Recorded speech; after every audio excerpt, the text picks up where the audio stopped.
네, 안녕하세요. 반갑습니다. 용호입니다. 지난 시간에 제가 대한항공에 대해서 영상을 찍어 드렸는데, 많은 분들이 이제 좀 잘 보신 것 같아요. 당시 이제 제가 이제, 코로나 피해주로서의 항공주, 최고의 대장주, 대한항공과, 이제 코로나는 종결될 것이고, 그러면 이제 주가는 수혜를 받을 것이다라고 말씀을 드렸고, 그리고 또 이제 말씀드린 게 아시아나 항공 이슈가, 좋은 쪽으로, 호재 쪽으로, 작용을 하고 있다. 네, 이렇게 좀 설명드리면서 어떤 그 기술적인 라인들까지 조금 이제 그어드리는 이런 시간을 가졌습니다. 예, 근데 이제 아무래도 이제 유상증자 이제 이슈가 있다 보니까 많은 분들이 좀 궁금해 하시더라고요. 그래서 이제 오늘은 이제 다른 것보다 대한항공에 대한 저의 생각이 궁금하신 분들은 이제 앞전 영상을 찾아보시면 되는데, 오늘은 이제 그것보다는 이제 유상증자에 대해서 조금 이제 설명을 드리려고 합니다. 우리가 이제 앞으로 이제 진행이 될 유상증자의 일정을 이제 좀 살펴보려면은, 올해 안 그래도 이제 유상증자를 했기 때문에 올해의 플로우 흐름을 보면 됩니다. 공시를 보면서 설명을 드리도록 할게요. 그냥 네이버에 다트 전자공시 치시면은 이런 사이트 나옵니다. 여기서 이제 원하시는 그 사명 검색하시면 돼요. 보시면은 5월 13일에 이제 그 장 마감하고 공시가 나왔죠. 그럼 이제 이 공시로 인한 영향은 이제 다음날 시초가에 적용이 됐겠죠. 요날에 이제 이날에 장 마감하고 공시가 나왔고, 유상증자 한다라고 하니까 개인들은 일단 으악하고 던졌죠. 그래서 쭉 올렸습니다. 네, 그래서 유상증자 나온 다음 날은 안 그래도 아무래도 적든 크든 마이너스가 나온다. 네, 이렇게 좀 보시면 될 것 같고, 한 마이너스 4%에서 마이너스 5% 정도 되는 이제 마이너스 나왔다가 장중에 한 4% 상승 마감 해가지고 캔들이 제법 큰 모습입니다. 그러다가 한 이틀 빠지다가 다시 쭉 상승을 했는데, 보시면 여기에 권리락이라고 써져 있어요. 이게 이제 무엇이냐? 이게 이제 왜 중요하냐면은, 우리 보시면은 공시를 이제 보시면은 이렇게 내용이 쭉쭉쭉 있는데, 여기서 이제 지금 이 부분하고 뭐가 이제 중요하냐면은, 결정일은 뭐 당연히 공시 나온 이제 날과 비슷하게 거고,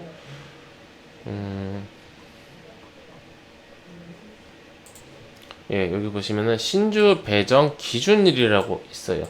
그러니까 이날까지 가지고 있어야 그러니까 유상증자를 참여할 수 있는 신주 인수권을 이제 받을 수가 있다라는 뜻입니다. 6월 8일이.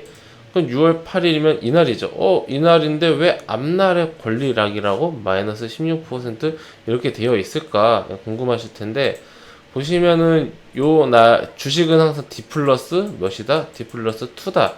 이 날보다 이 거래일 전에 가지고 있어야 이제 실제로 주식이 들어오는 게 이 거래일 후니까 이 거래일 전인 요 날까지 보유하고 있어야 한다. 네, 그런 뜻입니다. 그러면 이날까지 보유하고 있던 사람들은 다음 날에 권리락을 맞는데, 이게 권리락이라는 게 무엇이냐면은, 유상증자에 이제 참여하지 못한 분들은 조금 이제 그 불리할 수가 있잖아요. 그렇기 때문에 유상증자에 참여하지 못한 사람들, 그런 사람들을 위해서 주가를 강제로 이제 하향시키는 겁니다. 보시면 여기 마이너스 16.38이라고 적혀 있죠. 이게 마이너스 16.38인데 주가가 올랐는데요, 이렇게 생각하실 수 있는데, 보시면은 여기 그 차트 환경 설정 보시면은 여기 이제 수정 주가 사용이라고 되어 있어요. 이거를 풀어볼게요. 풀어보면은 주가가 어떻게 됐습니까? 이제 요 날까지 가지고 있었던 사람들은 다음날에 아침에 일어나니까 마이너스 16% 이제 할인된 가격으로 시작을 한 겁니다.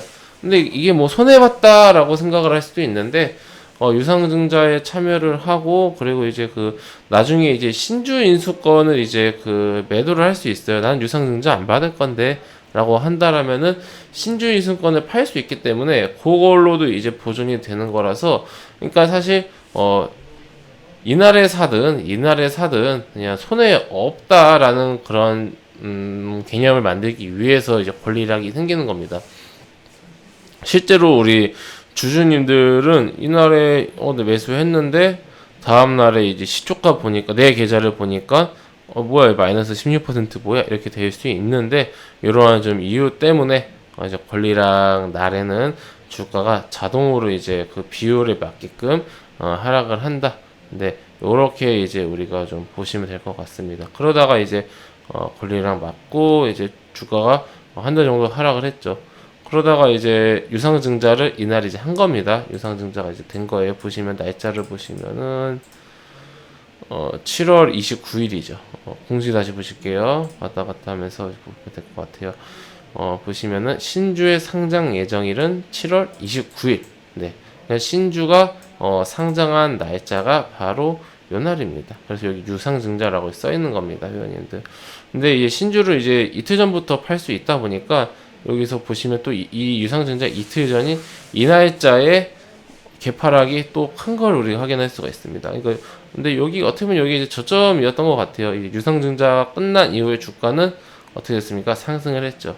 네, 이렇게 좀 일련의 과정을 우리가 좀 볼 수가 있겠고, 유상증자 참여하는 방법은 신주 이승권을 가지고 있는 상태에서 뭐 그 계좌에 이제 돈이 있으면 됩니다. 그럼 유상증자 아니면 이제 그 증권사에 전화하셔가지고 유상증자 참여하고 싶다라고 이제 말씀하시면은 굉장히 이제 간편하게 거기서 이제 안내를 해주는데, 저는 이제 예전에는 유상증자를 이제 많이 그래도 받았는데 요즘에는 좀 빠른 회전이라든지, 그리고 요즘 아무래도 유상증자가 뭐 여러 가지 그 사업 목적이거나 뭐 사업을 확장하거나 뭐 그러기 위해서도 있지만은, 보통 요즘에는 운영자금 부족해가지고 주주들 돈 땡길 때 많이 이게 그런 상황에 나올 수도 있기 때문에 저는 개인적으로는 좋아하진 않아요.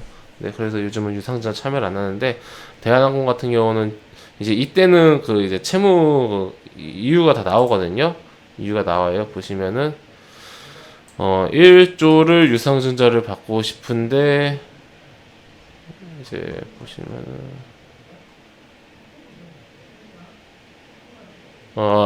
목적은 채무 상환 자금이다. 그러니까 빚 갚는데 1조가 필요하니까 주주들에게 돈을 달라. 네, 요거죠. 네, 요 개념입니다. 근데 이제 이번 유상증자는 좀 다르죠.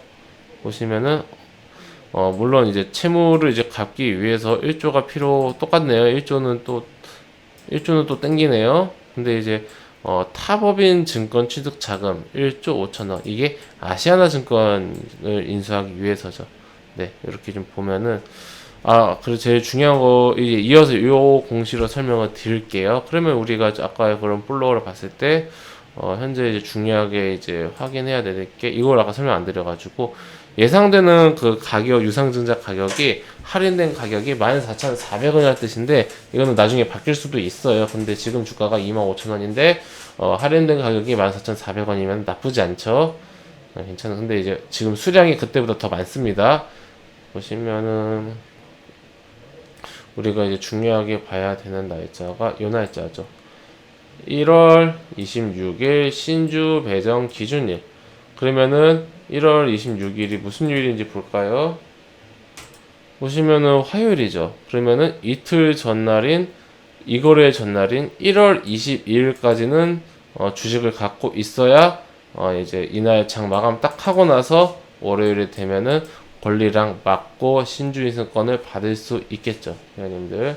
그러니까 유상증자 이번에 대한항공의 유상증자를 참여하고 싶으신 분들은 1월 22일까지 마감까지 잘 가지고 계시면 되고, 이제 그 뭐 1월 25일에는 요때와처럼 권리락을 이제 맞을 겁니다. 뭐 그때 주가가 어떻게 되는지 모르겠지만은, 예를 들어서 우리가 이제 이틀 뒤가, 이거를 뒤가 유증날이라고 한다라면은 내일도 이렇게 마이너스 된 상태에서 시작을 하겠죠. 네, 그렇게 좀 권리락이 어떠한 개념인지 좀 알고, 이거를 알고 가는 거랑 모르고 나는 그냥 주식 갖고 있는데 다음날 아침에 일어나니까 내 주식이 마이너스가 됐더라, 이렇게 되면 안 되기 때문에 개념을 꼭 이제 알고 계셔야 되는 부분인 거고요. 그럼 선택을 하면 돼요. 네, 회원님들. 그러니까 1월 22일 전까지 선택을 하시면 됩니다. 내가 유증까지 참여해서 계속해서 가져갈 것이다. 아니다, 나는 유승 전에 끝내고 그냥 뭐 단기로 볼 것이다. 그것도 아니면은 나는 계속해서 가져가고 싶은데 유증 받고 싶진 않다. 그렇다면은 뭐 이 권리락 전인 1월 22일에 일단 매도를 한 다음에 권리락 맞고 나서 다시 한번 이제 그 1월 25일이었나요? 아까 네. 이 1월 26일 그러니까 25일 권리락을 맞고 그 이후부터 다시 재매수를 하겠다 이런 식으로 전략을 짤 수가 있겠죠. 이거를 의외로 모르시는 분들이 많으셔서 억지로 강제로 이렇게 유상증자에 참여하시는 분들도 강제라기보다는 생각지도 못하게 의지와 상관없이 권리락을 맞고 어쩔 수 없이 이제 유증을 받는 그런 분들도 적지 않게 계시더라고요. 네. 그러면 이제 유증을 받으면은 가격은 할인된 가격이 14,400원을 준다 뭐 나쁘지 않네라고 생각할 수도 있고 그로 인해서 이러한 스케줄대로 청약을 해서 납입을 하고 신주 상장일은 3월 말이구나, 3월 24일이구나 이렇게 이제 우리가 생각을 하면 됩니다. 네. 그래서 이렇게 우리가 앞으로 다가올 이제 내년 대한항공의 유상증자는 이런 식으로 이제 참여를 하시던가 참여를 안 하시면 되시고요. 유상증자로 인해서 주가가 오를 것이다, 하락할 것이다. 그거는 현재로서는 알 수가 없습니다, 회원님들. 네. 알 수가 없습니다. 보시면은 지금 이 대한항공이 이번에 애매한 게 이날 신고가 찍고 나서 유상증자 공시가 나왔어요. 근데 다음날에 보면은 플러스를 시작해요. 시가가 1.4% 뛰고 윗꼬리 달고 그리고 아래로 한단 말이에요. 우리가 앞전에 봤을 때는 유상증자 이슈가 나오니까 개파락을 시키고 나서 양봉을 만들었는데 이번에는 갭상승 시키고 나서 상승하다가 음봉을 만들어 버린다. 그러니까 일관성이 사실 있지는 않아요. 예, 좀 어떠한 목적으로 유증을 하느냐, 유증의 규모가 어떻게 되느냐에 따라서 좀 이제 유연하게 달라질 수는 있지만은 어쨌든 좀 평상시에 뭔가 운영자금 목적이라든지 그러니까 뭐 사업을 확장시킨다든지 이런 목적이 아닌 이상에서야 좀 좋지 않은 그런 이제 좀 모습도 보여준다 하더라. 네, 근데 이번에는 아시아나항공을 인수하기 위한 일련의 그런 계획 중에 하나다. 네, 이런 관점으로 참고하시면 될 것 같고요. 대한항공이 유증과 상관없이 그 코로나 피해주로서의 앞으로 계속해서 좀 다시 주가가 상승할 수도 있다라는 그런 비전, 그리고 아시아나항공 자체가 주가의 상승을 잘 원만하게 해결이 된다라면은 주가의 상승을 이제 좀 견인할 큰 요소가 되지 않을까, 네, 이렇게 생각을 하고 있습니다. 참고하셔서 대한항공 주주님들 유상증자 뭐 참여를 하시든 안 하시든 성공적인 매매 마무리 잘 하셨으면 좋겠습니다. 네, 회원님들 저는 그 무료 카톡방 운영하고 있어요. 영상 하단에 있는 링크나 댓글에 있는 링크 클릭하시면은 제가 운영하고 있는 무료 카톡방으로 입장하실 수가 있으십니다. 해당 무료 카톡방은 100% 무료로 운영이 되고 있으니 궁금하신 분들은 입장하셔 앞으로 저와 함께 건전한 주식 투자 이어나가셨으면 좋겠습니다. 네, 그럼 이것으로 오늘 영상 마치도록 하겠습니다.